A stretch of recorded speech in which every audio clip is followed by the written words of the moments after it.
तो क्या सिर्फ सचिन पायलट का यहां पर जाना या उन्हें बर्खास्त कर देना सिर्फ इतना भर है कि राजस्थान का संकट टल गया, या फिर हम इसे यह कह सकते हैं कि कहीं ना कहीं राहुल के राह के जो कांटे थे एक एक करके उनकी सफाई हो रही है, उन्हें किया जा रहा है। जो आवाज उठाएगा बाहर का रास्ता दिखाया जाएगा, और भले ही जड़ से जुड़ा कितना ही पुराना नेता क्यों ना हो। आप देख रहे हैं जी न्यूज और मैं हूं सचिन। 4 बजे के इस विशेष बुलेटिन में देश की राजनीतिक हलचल के सुपर एक्सक्लूसिव खबर को लेकर के हम आए हैं।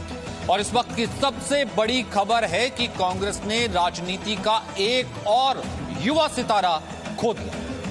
कांग्रेस ने एक लोकप्रिय और प्रतिभावान नेता को अपने से दूर कर दिया है, जिसने उसे राजस्थान में सत्ता के सिंहासन तक पहुंचाया। मुख्यमंत्री अशोक गहलोत और उप मुख्यमंत्री सचिन पायलट के बीच तीखे मतभेद की कहानी में यह आज एक निर्णायक मोड़ आया है। सचिन पायलट को डिप्टी सीएम पद से हटा दिया गया, बर्खास्त कर दिया गया। इसके साथ ही पायलट को राजस्थान कांग्रेस के अध्यक्ष पद से भी हटा दिया गया है। इसके 3 मायने हैं। पहला तो यह कि गहलोत और पायलट के बीच सुलह सफाई की संभावनाएं अब खत्म हो गई। दूसरी यह कि पायलट अब कांग्रेस छोड़ सकते हैं कभी भी। ये देखिए, अध्यक्ष पद की प्लेट तक बदल दी है। पहले हमने देखा कि पोस्टर लगा के फाड़े गए थे, ऐसे जलील किया गया था। फिर उसके बाद गोविंद सिंह डोटासरा की नई प्लेट लगा दी गई है, उसी प्लेट के ऊपर जिस प्लेट पर सचिन पायलट का नाम लिखा हुआ था। सचिन पायलट की तरफ से कोई बयान नहीं आया है, लेकिन वो आगे क्या करने वाले हैं वो अहम बात है। इस वक्त की राजनीतिक एक्सक्लूसिव कि राहुल की राह के कांटे क्या साफ हो गए हैं, क्योंकि जिसने भी आवाज उठाई, जो भी जुड़ा रहा पार्टी से, आखिरकार पार्टी ने बाकायदा की उससे मान मनोबल किया जाता, उसकी बात मानी जाती। जो कि सत्ता में वापस लेकर के आया उसे ही हटा दिया गया है। बीजेपी ने राजस्थान सरकार को गिराने की साजिश की। अशोक गहलोत कह रहे हैं पिछले 6 महीनों से यह बीजेपी का षड्यंत्र था। ये अशोक गहलोत कह रहे हैं हमें बीजेपी की साजिश की पूरी जानकारी थी, यानी कि सचिन पायलट को अपने राजस्थान प्रदेश के अध्यक्ष को हटा करके ठीकरा बीजेपी पर फोड़ने की कोशिश की जा रही है। बीजेपी ने राजस्थान सरकार को अस्थिर करने की कोशिश की है। 6 महीने से यह षड्यंत्र चल रहा था, ये कह रहे हैं अशोक गहलोत। हमने पूरा मौका दिया, कल मीटिंग करी विधायक दल की, वो लोग नहीं आए। आज फिर मीटिंग उन्हीं के लिए रखेंगे। एक प्रकार से एक मौका और देंगे, हो सकता है वो ईश्वर उनको सद्बुद्धि दे आ जाएंगे, तभी वो नहीं आए। उस पर 8-10 लोग आना चाहते थे, जो हमारे पास इतना आ रही थी, उनके लिए इतना पुलिस का इंतजाम है। और ये कोई प्रदेश कांग्रेस के अध्यक्ष जो हमारे पहले थे पायलट साहब, उनके हाथ में कुछ नहीं वहाँ पर। वो तो खुद ही वहाँ पे पूरी कुनबा जो है वो बीजेपी के हाथों में खेल रहे हैं। बीजेपी की व्यवस्था है, रिसोर्ट की व्यवस्था बीजेपी की है, मैनेजमेंट बीजेपी का है। जो लोग मैनेजमेंट के लिए बाहर से आए हैं, वो जो मध्य प्रदेश के वक्त कर रहे थे, वही मैनेजमेंट अब कर रहे हैं। हम लोग वही टीम वहाँ पर लग गई है, क्योंकि उनका पहले अनुभव हो गया। इस रूप में वहाँ पर पूरा खेल चल रहा है। तो आप सोच सकते हैं ऐसे खेल के अंदर आखिर में सरकार के सामने चारा क्या है। सरकार को गुड गवर्नेंस देनी है। जो हमने वादा किया जनता से, वादे निभाए या इन झगड़ों में पड़े रहेंगे। रवि त्रिपाठी इस वक्त लगातार हमारे साथ बने हुए हैं, जो कि कल से ही लगातार कह रहे थे कि यहां से इतना आगे निकल चुका है सचिन पायलट, वापस जाने का तो मतलब ही नहीं उठता। हमारे साथ वरिष्ठ नेता टॉम वुडक्कन मौजूद हैं, जो जाहिर सी बात है कांग्रेस के साथ कितने सालों तक जुड़े रहे और बहुत अच्छे से जानते हैं आखिरकार ये हो क्या रहा है। तहसीन पूनावाला इस वक्त राजनीतिक विश्लेषक हमारे साथ हैं। रवि, जिसे कहते हैं ना कि दिल के बहलाने को गालिब एक ख्याल अच्छा है, मतलब अशोक गहलोत किसको समझा रहे थे कि बीजेपी साजिश रच रही थी, बीजेपी की साजिश का यह नतीजा सबको मालूम है। उनका और सचिन पायलट का झगड़ा हुआ वही जो आला कमान चाहता था, एक और युवा सितारा कांग्रेस ने खो दिया। बिल्कुल बिल्कुल, आप देखिए कि राहुल गांधी के रास्ते में 2 बड़े रोड़े थे, खासतौर पे जो 2 ऐसे नेता थे जो चुनौती दे सकते थे उनको आने वाले समय में, भविष्य में, चाहे वो ज्योतिरादित्य सिंधिया हो चाहे सचिन पायलट हो। तो ज्योतिरादित्य सिंधिया को कमलनाथ और दिग्विजय सिंह के माध्यम से उनको ऐसा फ्रस्ट्रेट कर दिया गया कि वो पार्टी छोड़ के निकल गए और अब दूसरी पार्टी में चले गए। उसके बाद बारी आती है सचिन पायलट की, तो सचिन पायलट को भी अध्यक्ष बनाया गया। पार्टी चुनाव जीती, लेकिन उसके बाद मुख्यमंत्री नहीं बनाकर उनको अध्यक्ष रखा गया, लेकिन उप मुख्यमंत्री बनाकर लगातार ऐसा बेइज्जत किया गया कि वो पार्टी छोड़कर चले जाए। मतलब ऐसा माहौल बनाया जाता है कि आप मजबूर होकर पार्टी छोड़कर जाए। सचिन पायलट कोई बीजेपी के संपर्क में नहीं थे शुरू से, और लंबे समय से, जब से उन्होंने राजनीति में होश संभाला है, तब से ये दोनों नेता कांग्रेस में हैं। ये आप सोच सकते हैं कि उनके पिताजी भले एक समय में पार्टी छोड़कर दूसरी पार्टी बनाए थे, लेकिन फिर से कांग्रेस में ही गए, दोनों के फादर। लेकिन वो गलती क्या, जैसे सिंधिया ने वो गलती नहीं की, वो पार्टी बीजेपी में शामिल होकर अपना एक आगे कैरियर बनाना चाहते हैं, तो सचिन पायलट भी मुझे लगता है कि बीजेपी में शामिल होकर एक अपना अलग कैरियर बनाना चाहेंगे, क्योंकि कांग्रेस में वापसी के बाद उनकी वो वैल्यू नहीं रहेगी, क्योंकि वही चीज हुआ था जो राजेश पायलट के साथ हुआ, वही चीज हुआ माधवराव सिंधिया के साथ। अलग अगर कोई गया, शरद पवार अलग गए, अलग जाके पार्टी बनाई उन्होंने सोनिया गांधी के खिलाफ बकायदे बगावत की थी, उन्होंने उनको विदेशी मूल का नागरिक बोला था, उसके बावजूद उन्होंने अलग पार्टी बनाई, अपना वजूद बनाया, तो आज भी कांग्रेस उनके आगे गिड़गिड़ाती है। कांग्रेस को मजबूरन उनके साथ हाथ मिलाना पड़ता है। अगर कांग्रेस में सचिन पायलट रह जाते हैं तो उनकी कोई इज्जत नहीं होगी, वो एक बागी नेता के तौर पर जाने जाएंगे, और सचिन पायलट ये बात जानते हैं। इसी वजह से बीजेपी अब उनसे संपर्क कर रही है, और खबर ये आ रही है कोई कीमत नहीं है, मतलब डेमोक्रेसी की बात की जाती, काम की कोई कीमत नहीं है। जतिन प्रसाद हमने, हाँ बताइए। वही जतिन प्रसाद मैं कह रहा था कि आप अगर गौर करें तो जिस दिन ज्योतिरादित्य सिंधिया पार्टी छोड़ के गए थे, उस दिन सचिन पायलट ने ट्वीट कर कहा था कि ये गलत है और गांधी परिवार के लोगों को उनको समझाना चाहिए था, उनको रोकना चाहिए था। आज जतिन प्रसाद का ट्वीट आ रहा है, यानी कि लाइन आगे बढ़ रही है। आपको बता रहा हूँ, जतिन प्रसाद हो सकते हैं आने वाले समय में रणदीप सुरजेवाला नहीं, यहाँ से जो हुड्डा साहब के बेटे हैं दीपेंद्र हुड्डा हो सकते हैं। दीपेंद्र हुड्डा को इतना ही पढ़ा, मिलिंद देवड़ा, तमाम ऐसे लाइन लगी हुई है। जो यंग ब्रिगेड के नेता है उनको आपने इतना फ्रस्ट्रेट कर दिया है, उनको आप कहीं जगह नहीं दे रहे हैं, तो उनके पास कोई ऑप्शन नहीं बचता है बीजेपी में जाने के अलावा। और उसके बाद आप कहेंगे ये पार्टी से बगावत कर रहे हैं, और ये इतिहास है, इंदिरा गांधी के जमाने से लेकर सोनिया गांधी के जमाने से लेकर राहुल गांधी है ना, खुद को घुमाता है। चल रहा है। लेकिन टॉम साहब, इतना आदमी पार्टी को जिसे कहते हैं स्वेट एंड ब्लड दे, वापस सत्ता में लेकर के आए, जिसके पिता की इतनी लेगेसी हो, सर उसको इनाम देना तो छोड़िए, तिरस्कार ऐसा कि अभी घोषणा की जाती है, बर्खास्त करने के बाद अध्यक्ष पद के ऊपर नया नाम लगा दिया जाता है, यानी कि इतनी बेइज्जती। सर फिर ये कैसी डेमोक्रेसी है जिसकी बात कांग्रेस करती है? देखिए, इसमें कुछ इतिहास जुड़ा हुआ है।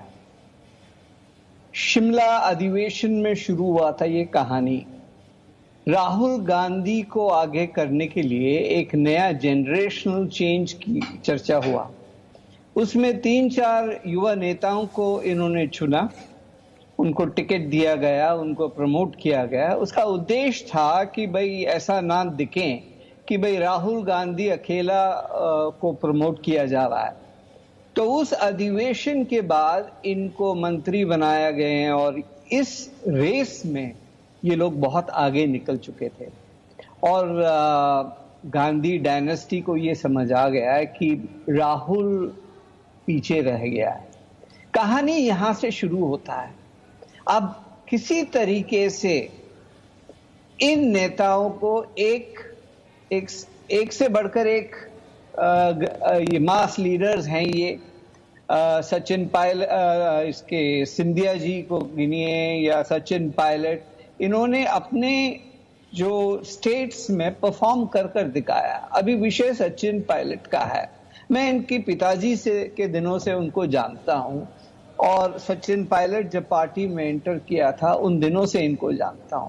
ये एक डायनेमिक लीडर है, और इन्होंने स्थापित किया कि राजस्थान में इलेक्शन जीत सकता है, और उन्होंने अकेला जीत कर दिखाया। टीम था कांग्रेस का पीछे, लेकिन सचिन पायलट का नाम उसके साथ जुड़ गया है। कोई उस पर चेंज कुछ नहीं कर सकता।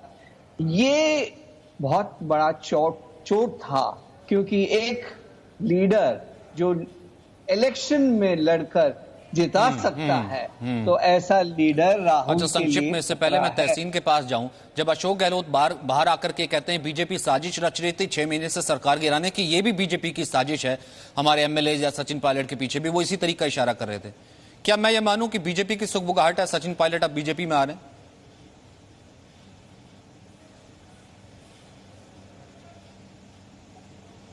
टॉम साहब, ये प्रश्न मैंने क्या सचिन पायलट का बीजेपी में आ रहे हैं, जब अशोक गहलोत सीधे तौर पर कह रहे हैं कि बीजेपी साजिश रच रही है, तो क्या वो यही इशारा कर रहे हैं कि सचिन पायलट बीजेपी में? साफ है, वो क्या कह रहे हैं, ये रहे हैं कि 6 महीने से चल रहा है।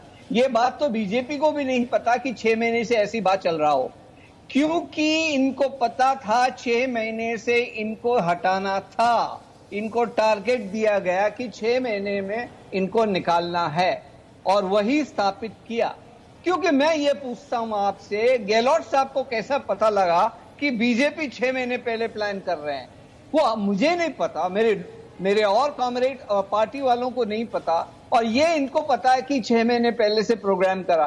प्रोग्राम टारगेट यही था कि 6 महीने में इनको हटाना है, सिंधिया ये सचिन जी को पार्टी से किसी तरीके से उनको हटाना है, ये टारगेट दिया गया है और वही कर दिखाया है इन्होंने। इसमें बीजेपी का कोई लेना देना नहीं है। तहसीन, राह वहां खाली कराई जाती है, रोड़े वहां से हटाए जाते हैं जब सामने वाला जो ड्राइवर है वो मंजा हुआ हो, उसे सड़क खाली चाहिए हो। लेकिन साहब गाड़ी पे अगर वो बैठेगा ही नहीं, स्टीयरिंग चलाएगा ही नहीं, राहुल गांधी गाड़ी नहीं करेंगे, कितनों को ऐसे रोड़े से हटाएंगे और बीजेपी पर ठीकरा फोड़ेंगे?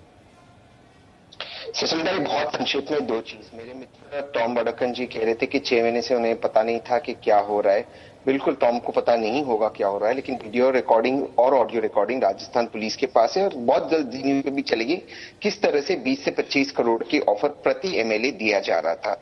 ये सबूत है, ये रिकॉर्डिंग है और जी न्यूज पर भी चलेगा अगर आप चलाने को इसको अग्री किए तो, लेकिन बाकी लोकल मीडिया में भी चलेगा। दूसरी बात, टॉम भाई कह रहे हैं कि सचिन पायलट को हटाया गया।